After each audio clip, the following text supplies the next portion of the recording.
Hi folks, this video is going to be about a more realistic example, or attempt to be more realistic.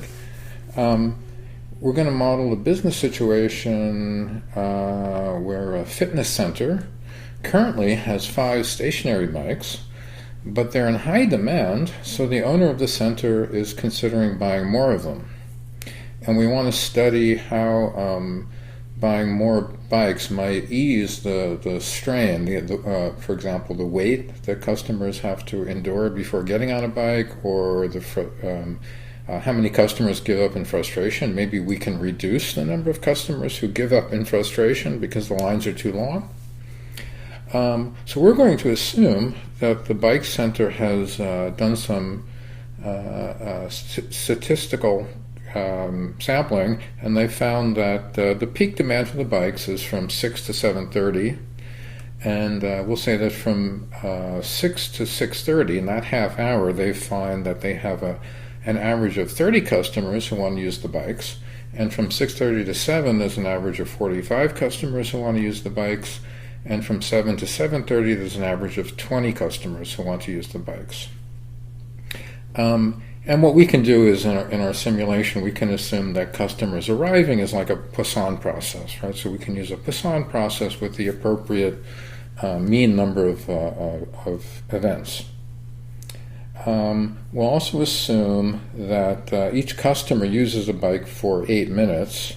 You might say, again, this could be derived from statistics. We might assume that they've noticed that customers use the bike for an average of 8 minutes. In our simulation, we will assume that each customer uses the bike for exactly 8 minutes, which is not really realistic, but it probably wouldn't affect the results of the simulation as far as what we're interested in, about how many customers get frustrated, how long they have to wait in line, right? It could, however, so it's something that could be that we could vary. But for our simulation, we will just assume that each customer uses the bike for exactly 8 minutes.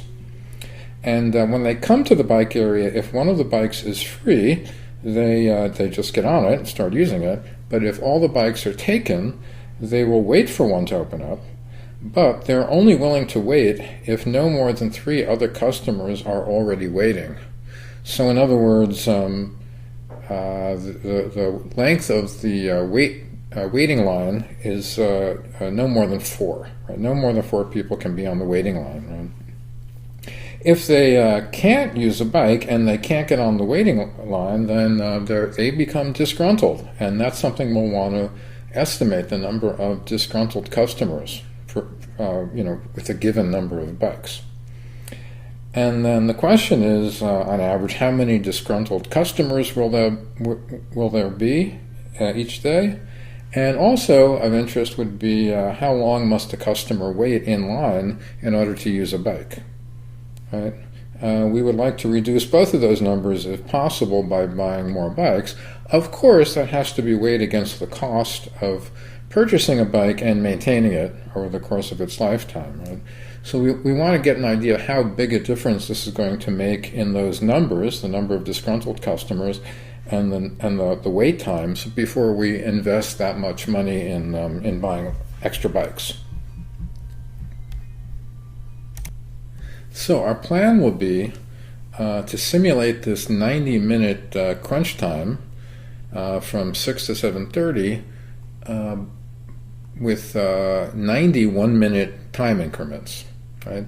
And in each minute, we will use a random number generator to give us the number of arriving customers, right, according to a Poisson random variable with the rate mean.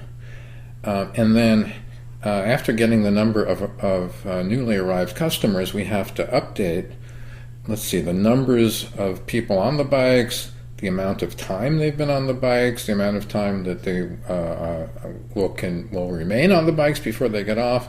We'll have to keep track of how many customers are waiting. We'll have to update the how long they've been waiting, and if they move from the waiting line to the bikes, we have to take care of that. So we have to do all of that bookkeeping for each minute in the 90-minute time period. and then we move on to the next minute increment and do it again, right?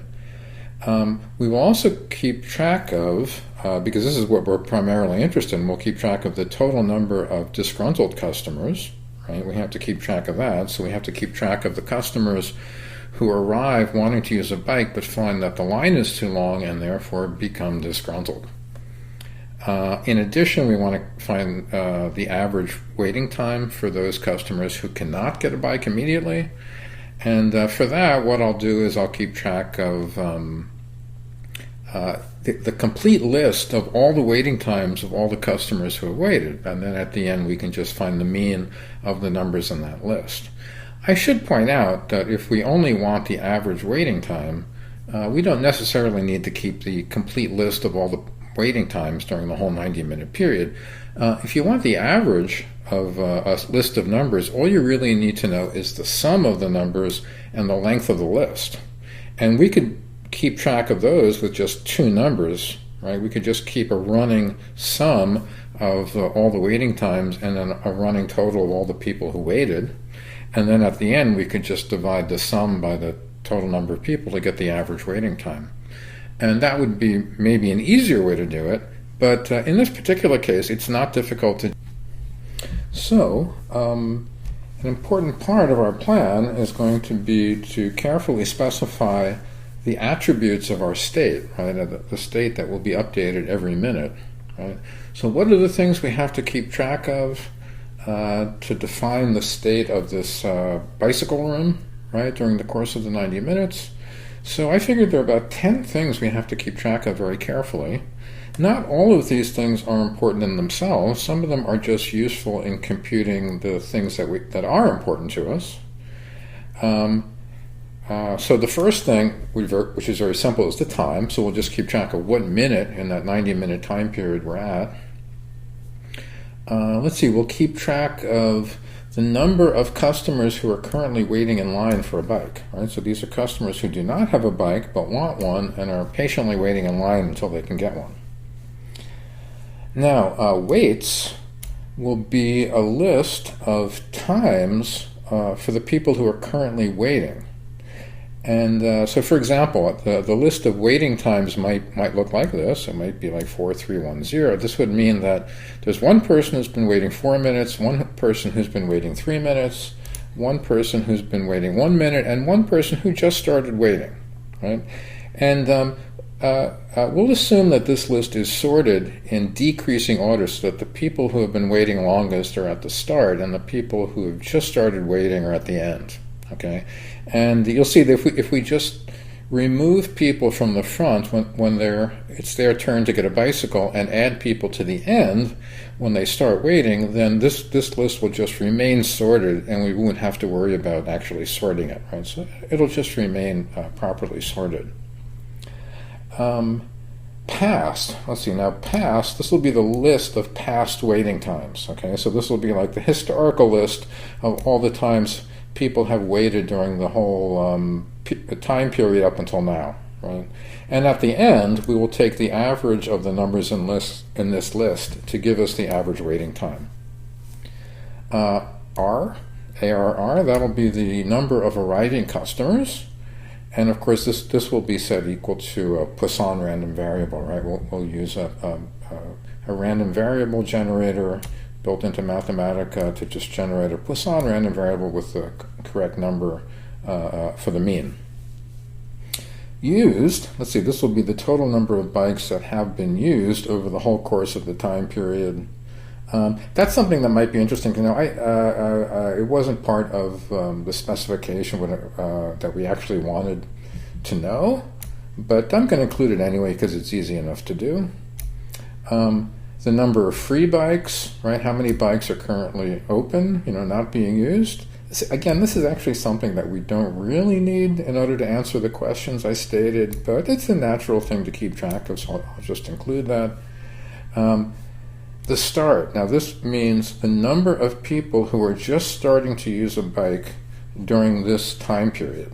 This is not something we really need to know for our to answer our questions, but again, this is something that will be quite useful to know when we're updating all the other numbers, all the things that are important to us. So, number of customers who have just started using a bike during the current minute.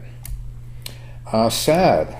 This is the number of disgruntled customers. I called them sad just because I didn't want to use a long word like disgruntled for the variable, right? So sad is easier to type, okay? So sad is the number of disgruntled customers. And this will be a running total of the number of disgruntled customers. So during each minute, we will add the number of customers who are currently disgruntled to this running total. Right? Finally, bikes. This will be a list of numbers representing the times people on the bicycles have to go until they'll be finished. For example, the list in bikes might look like this. You might have 0, 2, 3, 6, 8. This, the 0 means that this bike is free. There's nobody on this bike. If there was somebody on it, there'd be a non-zero number here representing how long they're going to be on it in the future.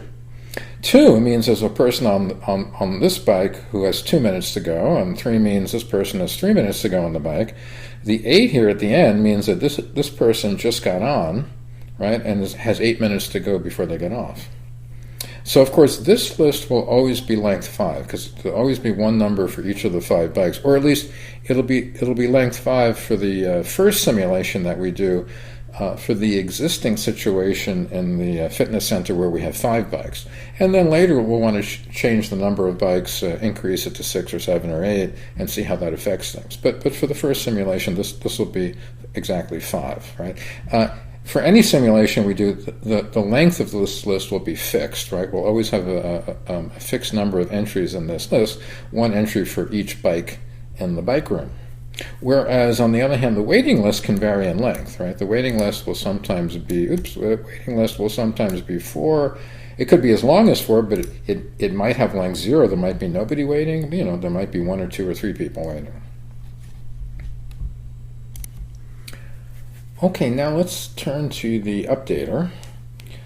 So we're going to have to think of exactly what procedure do we use to update each one of those 10 attributes in the state. And some of them are going to be rather complicated, right? Or at least intricate, right? We have to think about exactly how we update the waiting times and how we move people from the wait list to the bikes and all that kind of stuff. And that can get rather intricate. So in some cases, we will actually just write separate functions. So we'll write separate Mathematica functions in order to do the updating for some of those attributes, right?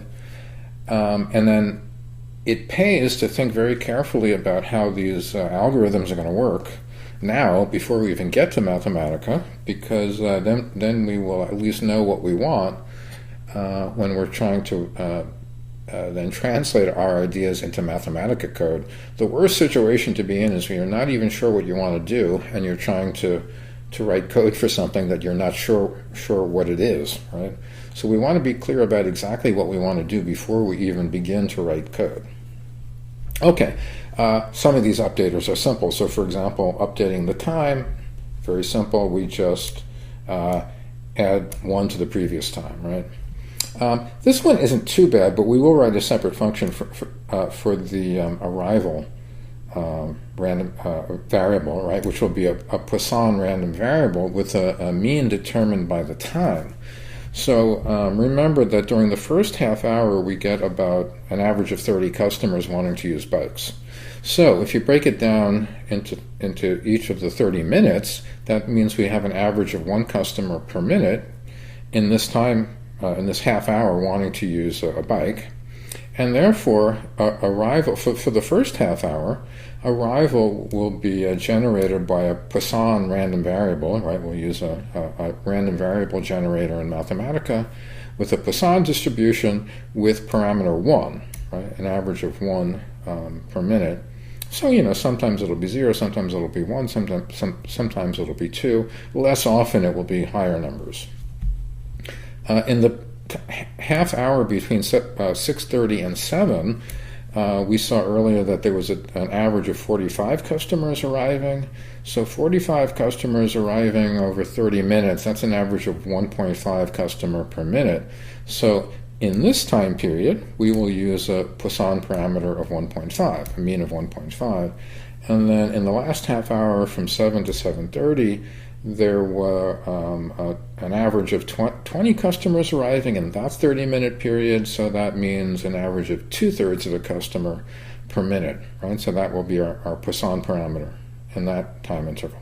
So what we will do is we will write a function, random arrivals, and we'll plug in the current time. And then if the time is from 6 to 6:30, it'll use the mu of 1, 6:30 to 7, it'll use mu of 1.5, and 7 to 7:30, it'll use a mu of 2/3, and then generate a random number with the appropriate Poisson distribution.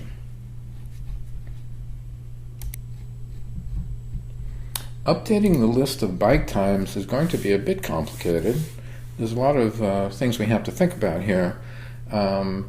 So, for example, we have to check to see if anybody currently on a bike has come to the end of their time, in which case they leave the bike, and then check to see how many bikes are now free, how many people can we move from either the waiting line or from among the new arrivals onto the bikes, right? So we have to check all of those things and update the times in the bike list.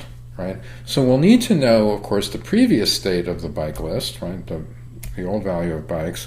We'll also need to know how many customers are currently waiting to use a bike, and by this I'm going to include the new arrivals. So either people who were already on the waiting line, or people who have just arrived. So all of those people who are here now wanting to use bikes.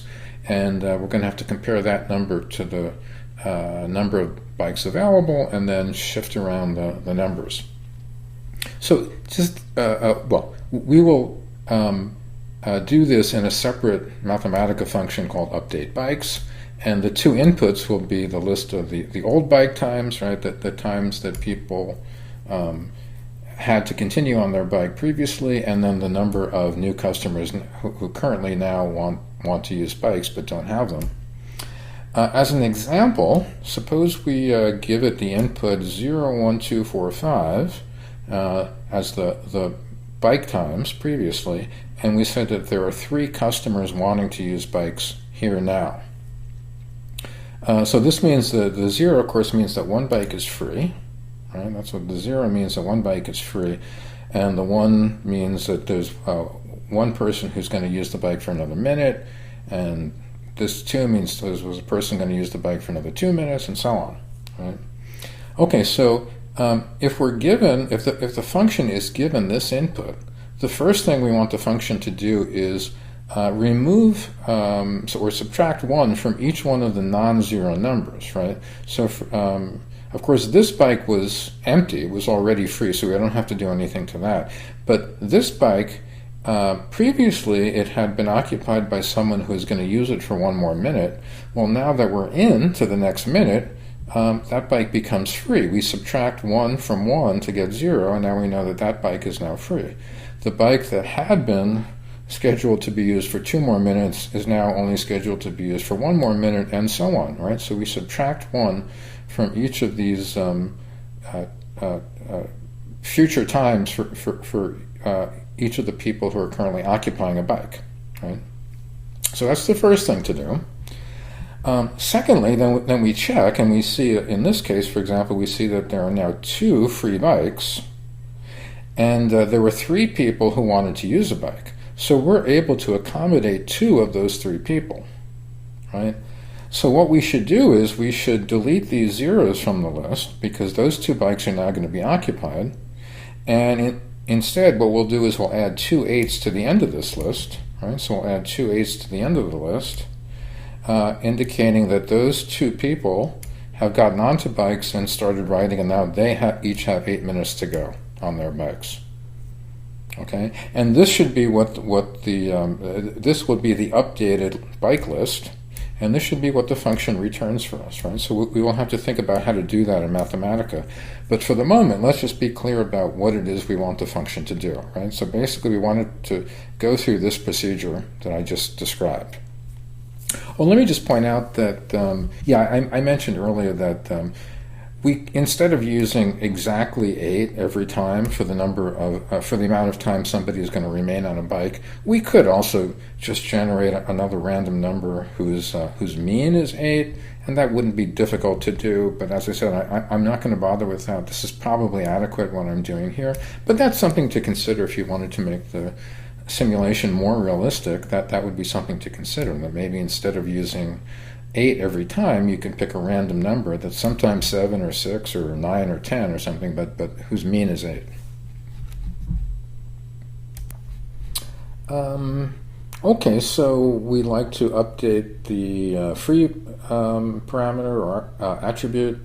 As we saw previously in the list of bikes, we can immediately tell how many bikes are free by just counting the number of zeros, right?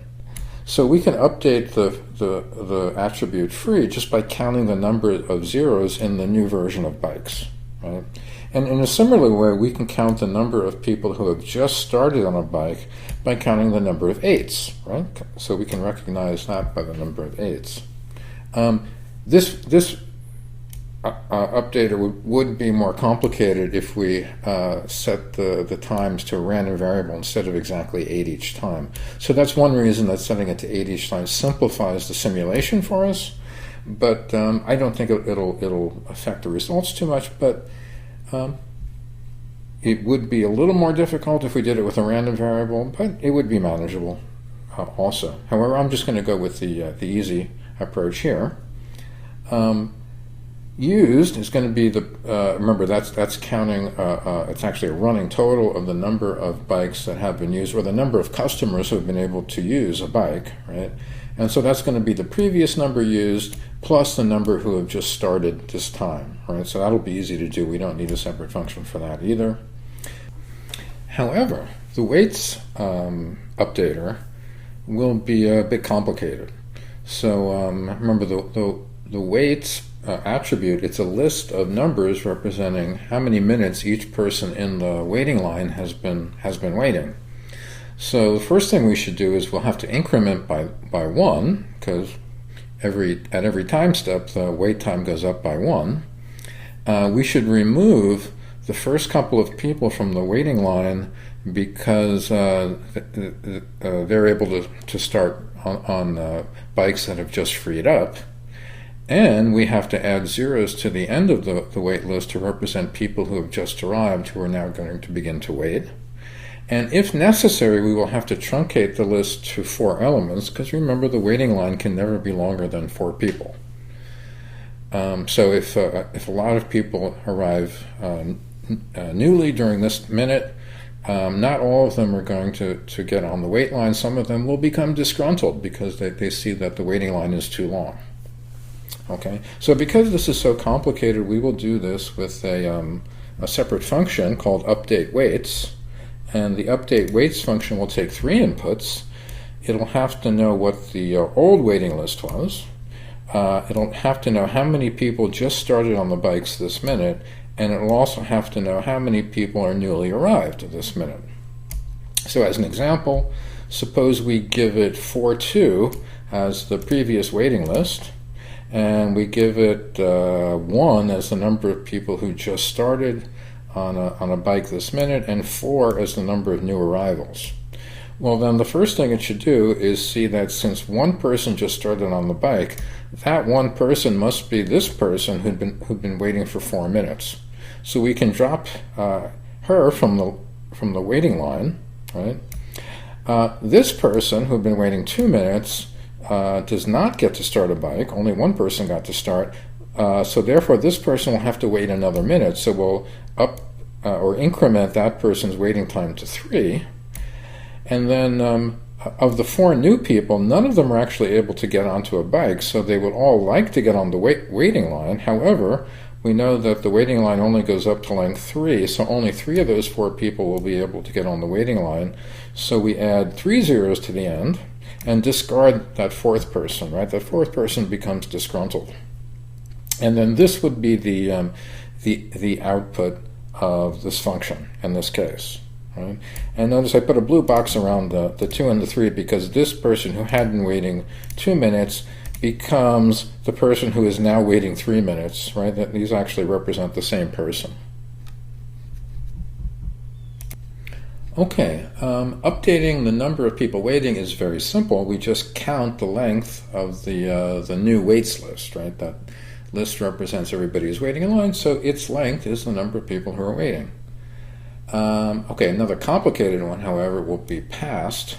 Remember, this is supposed to be the list of all the waiting times for people who have waited in line during this crunch time, this 90-minute period. So what we have to do is take the previous list, we have to update it with people from the waiting list who were able to start on bikes, and now they've completed their waiting time. We know what their waiting times were, and we can add those times to the list.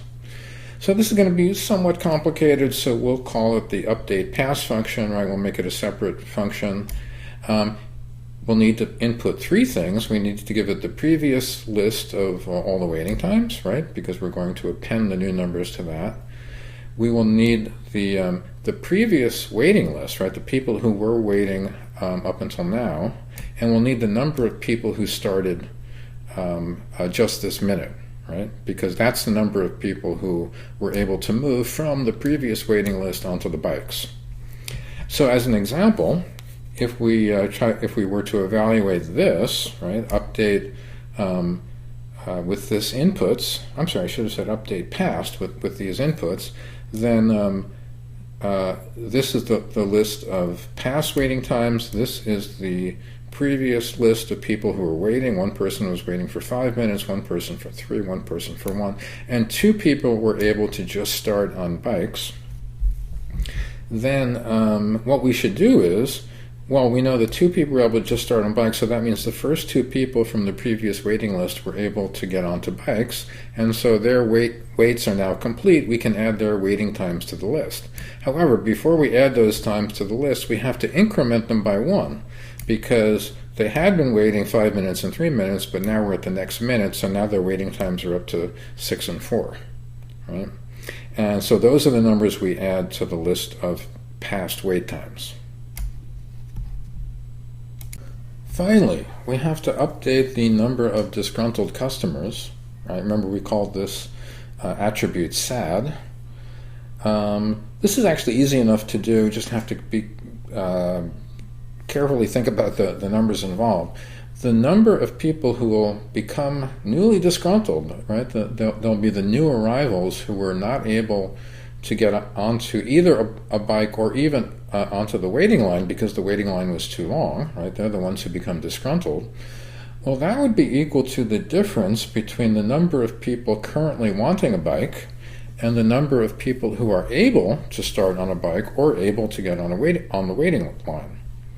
So the first number, the number of people wanting a bike, well, that would be the number of new arrivals plus the number of people currently waiting online. So arrivals new plus the number waiting. And then the number of people who are able to start on the bike, that's start new. And there are 4 people who can be accommodated in the waiting line. So we take the difference between those 2 numbers, and that would be the number of people who become disgruntled. However, one proviso is that this number can't be negative, right? If by chance this number happened to be bigger than this number, that would just mean that 0 people became disgruntled. So what we'll do is that we'll use the max function in order to ensure that this number never goes below 0. We'll take the max of the expression I just described, arrivals new plus num waiting minus start new minus 4, and the number 0, the maximum of those 2, right? So if the first number happens to be negative, then we'll just take 0 to be the number of newly disgruntled. Okay, now I'd like to look at in more detail at these separate functions that we've been planning to write. Again, it's a good idea to be very, very clear about what these functions are supposed to do before you even think about writing Mathematica code for them, so we know exactly what it is we're trying to do, right, as we're writing the code. So let's look at the update bikes function. Now remember, this is supposed to take the previous list of bikes, right, with a list of times for people on the bikes, how long that they will be on the bikes before they get off. And it takes a number, which is the number of customers currently wanting a bike who don't have one. So let's look at two example inputs here. Suppose the previous list of bikes is 01148. So there's one bike that's free. There was one bike in which a person was going to be on for 1 more minute, and actually there was also another bike where one person was going to be on for 1 more minute. There was somebody going to be on for 4 minutes. Somebody just got on, was going to be on for another 8 minutes. And we have two customers currently in the current minute who want to get onto a bike. Okay. Now, first of all, let's just reduce the times for all the people who are on the bikes, right? So all the people who are on bikes will reduce their future time on the bike by 1. So the 1148 goes down to 0037. Of course, we don't have to do anything to the 0 because that bike was already free. Now, at this point, let's just make a note that there's room on the bikes for 3 new people, right? 3 bikes are now free, so we have room to accommodate 3 new customers. However, we only have 2 customers currently who want to get on bikes, so that means that we're only going to remove 2 of the zeros from the beginning, right? So we'll take 2 of the zeros representing free bikes and we'll remove them, and we'll add 2 8s at the end to represent these 2 customers who got on at the end and just started riding, right? And they both now have 8 minutes to go. Okay, so that's one possible way that the function should work, right? If you give it these inputs, this should be the output at the end here. Another example, suppose the input is 02348. So now you've only got, you've got 1 bike free, but everybody who's on a bike has more than 1 minute to go.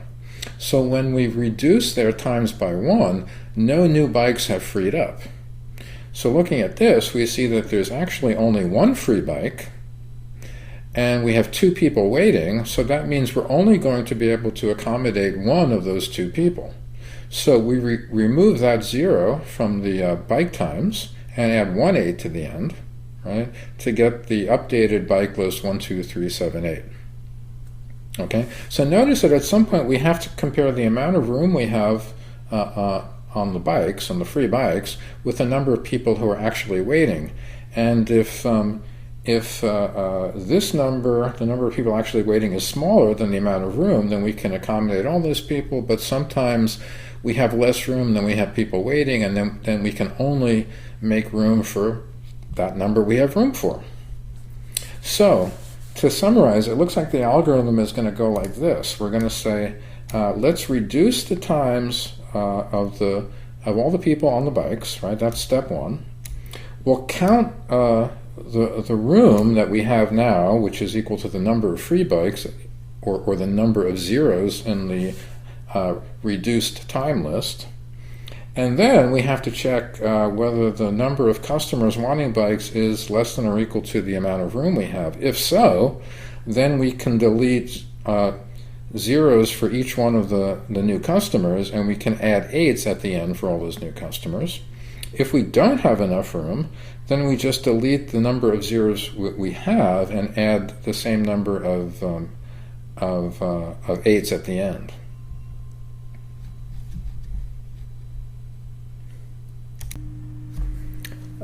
Now, for the update waits function, this is supposed to take the list of waiting times for people on the waiting line and update them according to how many people left the waiting line, how many people were added to the waiting line, and also increment waiting times for people who remain on the waiting line. So again, let's look at a few concrete examples. Suppose that the old waiting line was 5330, right? So what have I done? One person was waiting 5 minutes, 2 people waiting 3 minutes, 1 person just got on the waiting line.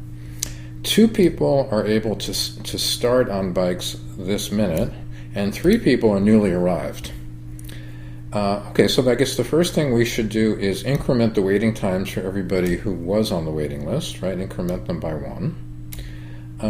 And then what we can do is we can treat the new people who are just arrived as people who are on the waiting line at the end, right? So we'll add 3 people to the end of the waiting line, right? Just temporarily, not formally on the waiting line, but we'll just think of them as waiting in line for the bikes. Now we know that we're able to accommodate only 2 people now, right? Only 2 people are able to start. And so what we do is we remove those 2 people from the list. And, this should be over here. Let me move this over here. There we go. We remove the first 2 people from the waiting list because they're able to start on bikes. The remaining people on the waiting list stay on the waiting list. However, since the waiting list is really only for 4 people, that 5th person, which is the last of the 3 people who arrived this minute, they are actually not going to join the waiting list. They will become disgruntled instead. So what we do is we truncate the list to length 4. We'll just drop that last 0 from the list. Okay, and then this would be the new waiting list, right? The new waits attribute. As another example, suppose that, let me move that a little bit. Suppose that the current waiting list, or the previous waiting list, was 531. We had 4 people who were able to start this minute, and we had 1 new arrival. Okay, so we'll do kind of the same thing. We increment the waiting times by 1. We add that 1 person who's newly arrived at the end of the wait list, right, with a 0. And then we note that since we're able to have 4 people start on the bikes, everybody on this new wait list actually gets moved to the bikes, so the wait list becomes empty. That can happen. There might be nobody waiting, might be nobody waiting in line. In this case, of course, it's not necessary to truncate the list. It's already empty as length 0. And so this would be the new updated wait list. Okay? So let's go through this step by step. So the algorithm seems to be increase the wait times by 1, add zeros to the end for each of the new customers, right? 1 0 for each new customer. Drop the number of people who are starting from the beginning of the list, right? So start new people from the start of the list are dropped. And if necessary, truncate the list you have to length 4. Finally, the update past function, right? So the past attribute is supposed to be a list of all the waiting times in the up till now, right, in the whole time interval, since 6 o'clock. And in order to update that, we need to know what the previous waiting times were, the previous list of waiting times, and how many people started during this minute. And again, to take a look at a concrete example, suppose that the previous list of waiting times was 5362, and that the previous wait list was 431, right? Previously, 1 person had been waiting for 4 minutes, and 1 for 3 minutes, and 1 for 1 minute, and that 2 people were able to start on the bikes this minute. Then what should happen? Well, since 2 people are able to start, we can take the first 2 people from the previous wait list, and we know that they'll be able to start riding bikes. So we'll take those 2 numbers, and that will be the number of people who will be dropped from the list. Now we take their waiting times and increment them by 1 because they did have to wait for 1 extra minute to get to the present moment when they're able to start, right? So we increment their waiting times by 1, but then we just add those times to the end of the previous version of the list of past waiting times. Okay. As another example, suppose again we have the same previous history of waiting times, 5362, and even the same previous waiting list, but now suppose that 4 people were able to start riding bikes during this minute. Well, 4 is greater than the number of people who were in the waiting list, so evidently everyone in the waiting list was able to be accommodated with a bike, and therefore the number of people leaving the waiting list is just going to be 3, right? We'll just take everybody from the previous waiting list. Once again, we increment their times by 1 and add those numbers to the end of the list of history of past waiting times. Right? So to summarize, we first of all just note that the number of people who will be dropped from the waiting list is either the length of the waiting line or the number of people who start, whichever is smaller, right? So probably most of the time, the number of people starting new this time will be smaller than the length of the waiting line. But if it isn't, then we'll just take everybody from the waiting line. So whichever one of these two numbers is smaller will be the number of drops. We add 1 to the wait times of the droppers, right? Take people who dropped from the waiting list and add 1 to their times, and then just append those new wait times to the previous list. Okay, I think we've got our plan pretty well formulated now. So I'm going to switch over to Mathematica and talk about actually coding this stuff up.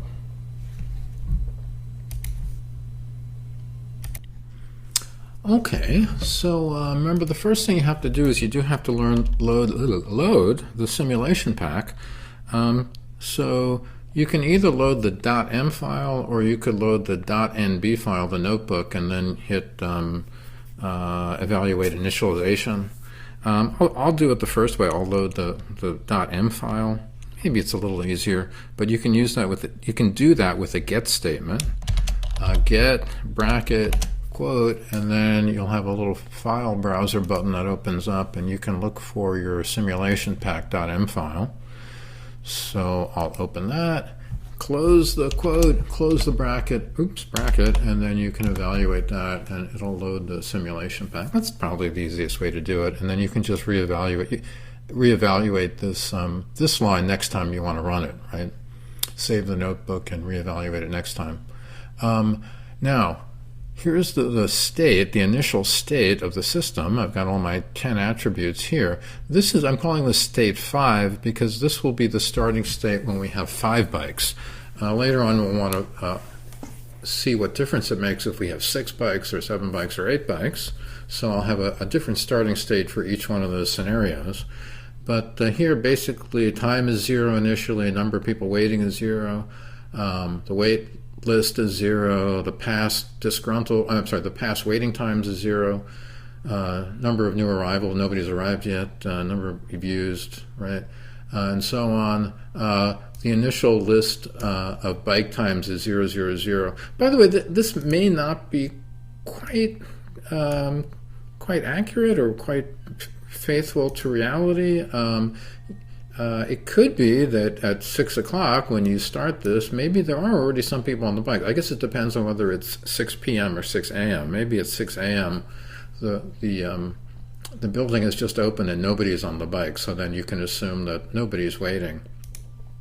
Even at 6 p.m., if you assume that this is like the rush hour after work, people come into the gym after work. Do people do that? Then you might assume that the business had been slow up until 6 o'clock and therefore that the bikes were pretty free, so you could assume that they were all empty. But anyway, that's the assumption we'll be making, right? Okay, so that's the initial state. Now the updater. Let's see. So time just gets incremented by 1. The number of new arrivals, this is, we use one of our functions. This is the random arrivals function, which I'll explain below.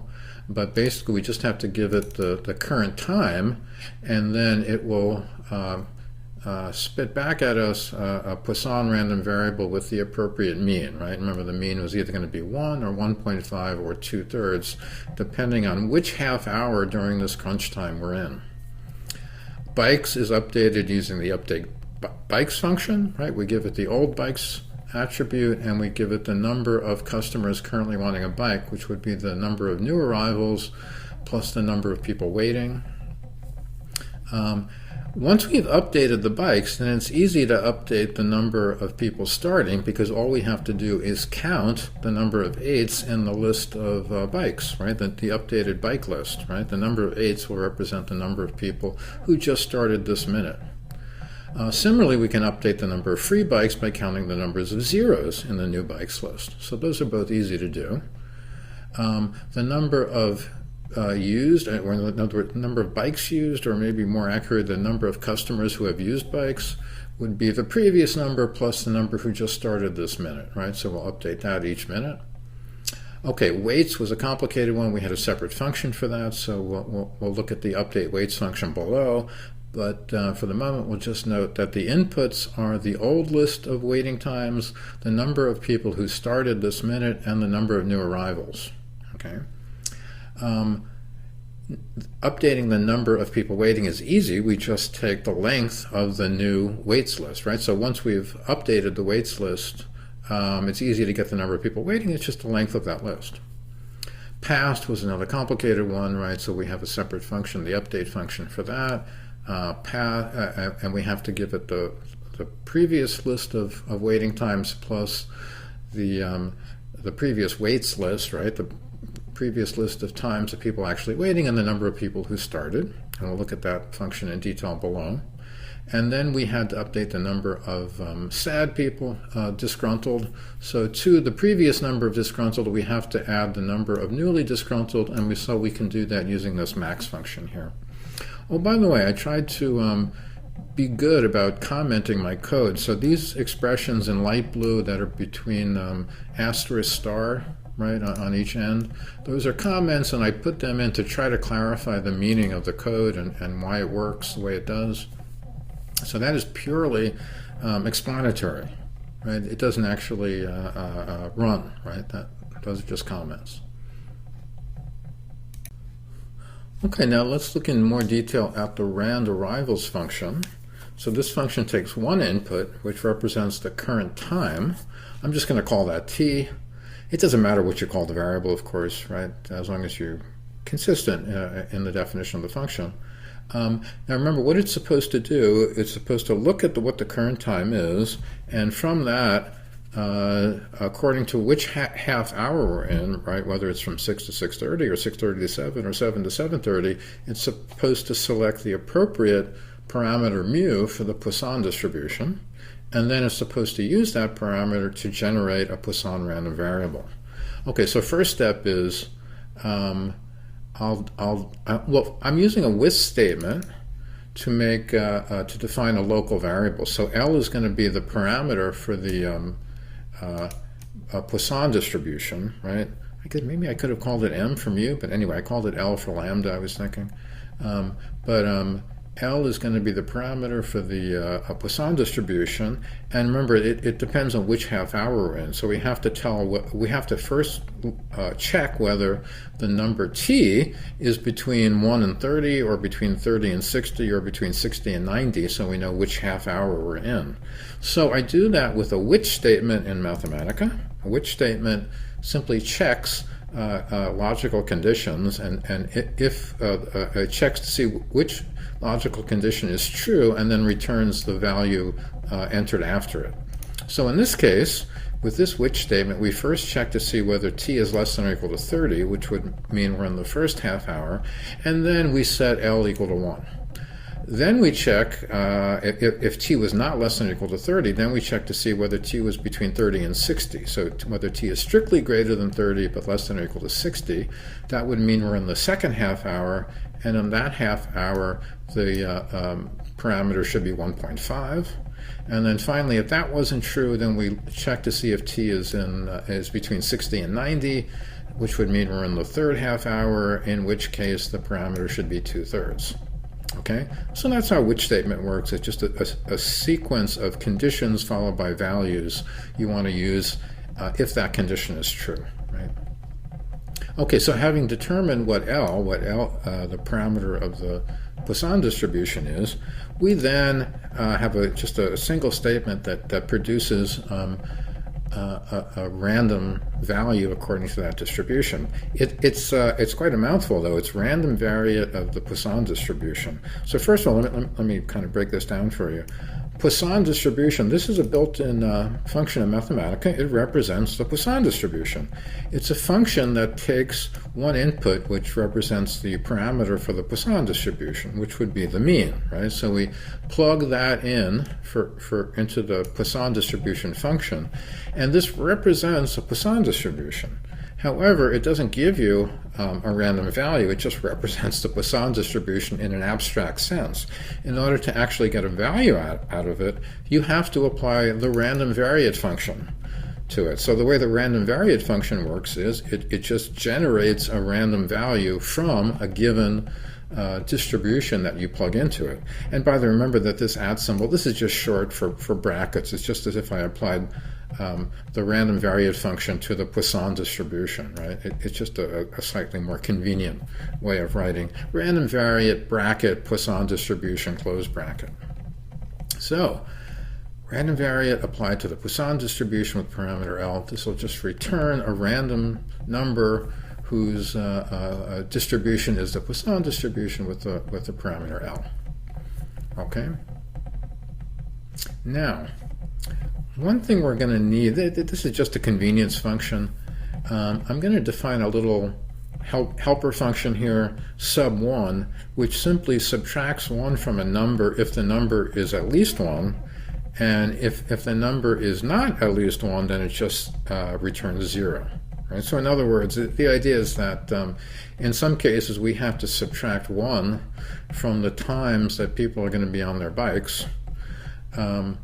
But if that number is already 0, we don't want to subtract 1. It shouldn't go below 0, right? So the sub1 function takes one input, a number n, and if that number is bigger than or equal to 1, then it subtracts 1 from n. But if the number is not bigger than 1, then it just returns 0, right? So the way this will work is if you apply it to the number 3, it'll return 2. If you return it to the number 1, it'll return 0. But if you apply it to the number 0, it'll just return 0. It won't decrease the value, right? So this is just a convenient way of decreasing the times on the bikes by 1. Okay, now let's look in detail at the updates bike function. Remember how this was supposed to work. Let me just remind you of our plan for this. We wanted to, well, the inputs are going to be the old list of bike times. Remember, the times represent future times that the customers will spend on the bikes before they get off, and the number of customers currently wanting a bike, right, who don't have one. And the algorithm was supposed to work like this. We reduce the number of times, right, by 1. I'll use the sub1 function for that. We count the amount of room, the number of free bikes, which is just the number of zeros in the modified list. And then we check to see whether we have enough room for the number of customers that want bikes. And if we do, then we can delete that number of zeros and add that number of 8s. But if we don't, then we just delete as many zeros as we have room for and add the same number of 8s. Okay, so in Mathematica code, so first of all, again, I'm going to use a with statement to define a local variable, bs new, right? Oh, by the way, I'm calling the inputs bs, not for what you might think, but for bicycles, right? B is for bicycles. News, those are the new people who want bikes. I should have come up with better names for both of these, but we'll live with it. bs new will be the modified list of bike times. What I'm going to do is I'm going to apply the sub1 function to each number in the list bs. That's what this thing does. So this is shorthand in Mathematica that says take the function on the left, the sub1 function, and this means apply it to each element in the list on the right. So bs is going to be a list of numbers. I'm going to apply the sub1 function to that list of numbers. It means it's going to decrease each number by 1 unless the number was already 0, in which case it will just remain 0. So these are the decreased times, right? The list of decreased times. Now I'm going to define a new local variable. That'll be the room that we have. How much room do we have for new customers? Well, that's simple, that we just count the number of zeros in the modified list, bs new, right? The number of zeros represents the number of bikes in which people have left because they reached the end of their time. So that's how much room we have. Next, we check to see, so using an if statement, we'll check to see whether room is greater than or equal to the number of new people. If it is, then we do this. What we'll do is, first of all, we'll drop the number of zeros at the beginning of the bs new from that list, right? So the drop statement simply takes a list, that's the first input, and drops this number of elements from the beginning of that list, right? So as long as we have enough free bikes, then we can do this. We'll just drop that number of zeros from the beginning of the BS new list. And then we're to that shortened list, we will join a list of 8s, which has the number of 8s in it would be equal to the number of new people who want to have bikes, right? So we'll take all those new people and add them to the end of the list, and they now come in with 8 minutes to go. So the join statement is used to join together two lists. So in this case, the first list was the list after we dropped the number of zeros, the free bikes, and then we join that to a list of 8s representing the new people starting on bikes. On the other hand, if we do not have enough room for all the new people, then we just clear out as many bikes as we can. So in that case, we just drop the number of bikes we have room for, and we add that number of 8s at the end, right? So in that case, we just do what we're able to, even if we can't accommodate all the customers who want a bike. Okay, now let's look at the update weights function. And just to refresh my memory here, let's see. The input's supposed to be the old weights list, the number of people just starting, and the number of new arrivals. And the algorithm was supposed to be, we increase the times by 1, we add zeros to the end for the new customers, we drop a number of entries at the beginning corresponding to the number of people who are moving from the wait list, who are starting on the bikes, and therefore moving from this wait list to the bikes, and if necessary, we truncate the list to length 4. Okay, so let's see. In this case, what I'm going to do this one a little differently. Instead of using a with statement to define a local variable, I'm going to use the module statement. And if you saw my notebook explaining local variables, you will know that the only difference is with a module statement, you also define local variables, but with a module statement, you're also able to change the value of these variables. So what I'm going to do here is I'm going to introduce this new variable WSNew, and I'm going to change it as we adjust it and recalculate it until we finally get the output that we want.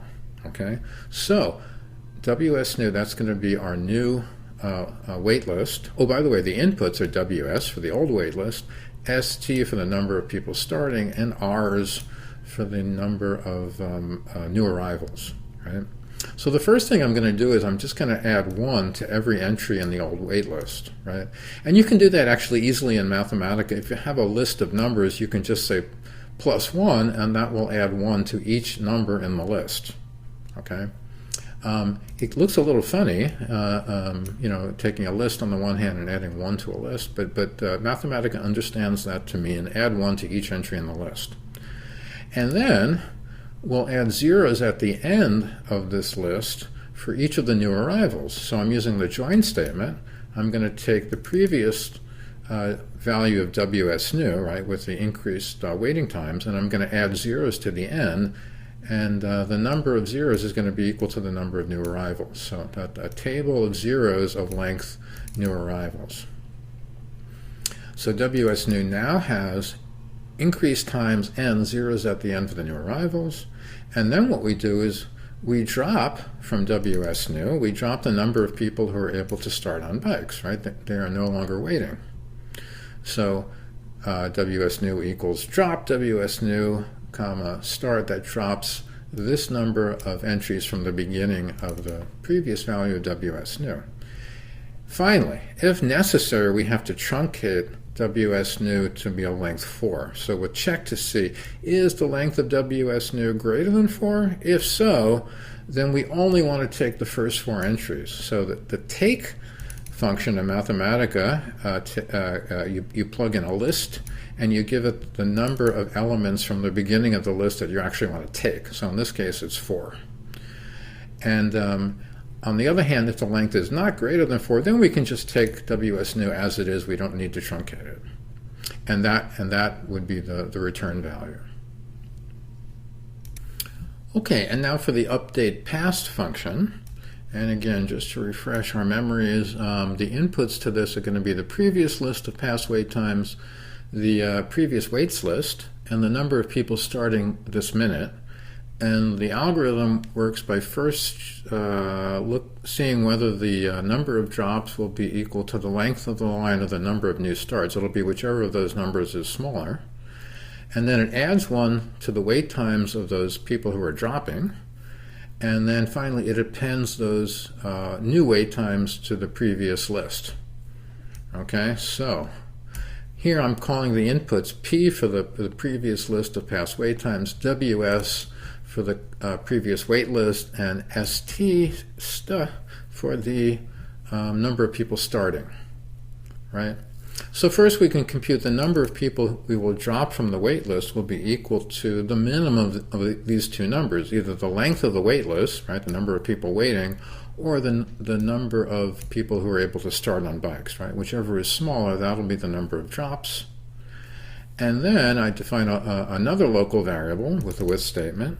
WS new is equal to, well, I take from the previous wait list that we were that was input, we take the number of people who are going to drop off the wait list, right? So we take that number of people from the front of the wait list and add 1 to all their times, right? So I'm doing two things at once here. I'm taking the first drops number of numbers, and then I'm adding 1 to them.